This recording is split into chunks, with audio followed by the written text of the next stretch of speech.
बिस्मिल्लाहिर्रहमानिर्रहीम। अस्सलामुअलैकुम। सिरात.e.मustaqem Saudi news channel में आप सबको खुश आमदीद कहा जाता है। बहुत सारे भाइयों के सवालात कोरोना से मुतालिका, वैक्सीन से मुतालिक और इंटरनेशनल फ़्लाइट से मुतालिक मुसलसल आ रहे हैं।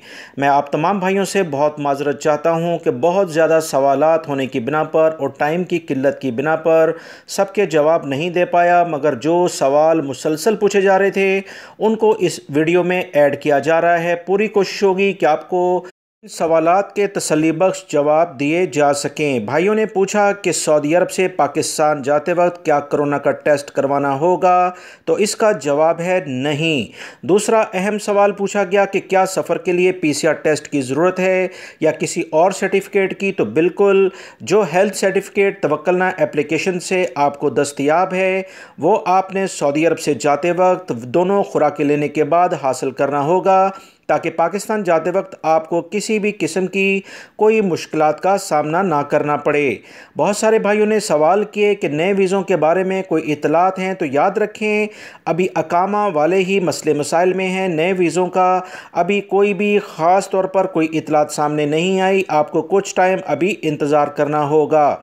इंडिया से और पाकिस्तान, श्रीलंका, नेपाल से बहुत सारे भाइयों का ये सवाल ज़रूर आया कि इन्होंने दोनों खुराकें अपने मुल्क में हासिल कर ली हैं और ये खुराकें भी वो हैं जो कि सऊदी अरब में रजिस्टर्ड हैं। अब वो सऊदी अरब में क्या डायरेक्टली आ जाएंगे? दोस्तों, इस बारे में अभी जो इतलात आई थी सऊदी वज़ारत दाखिला, जवाज़ात और दीगर इदारों की जानिब से कि सऊदी अरब में रहते हुए जिन्होंने वैक्सीन हासिल की है वो तो आ सकते हैं अपने मुल्कों में जाकर डायरेक्टली फ़्लाइट लेकर, मगर वो लोग जिन्होंने वही खुराकें जो कि सऊदी अरब में रजिस्टर्ड हैं अपने मुल्कों में हासिल की हैं, अभी इन्हें इजाज़त नहीं।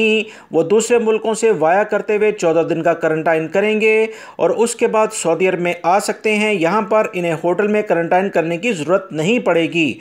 ये कुछ इतलात हैं जो कि मुख्तलिफ़ इदारों से आई, मुख्तलिफ़ सवालात के आपको जवाब दिए। वीडियो लाइक करके शेयर भी कीजिएगा। अस्सलामु अलैकुम।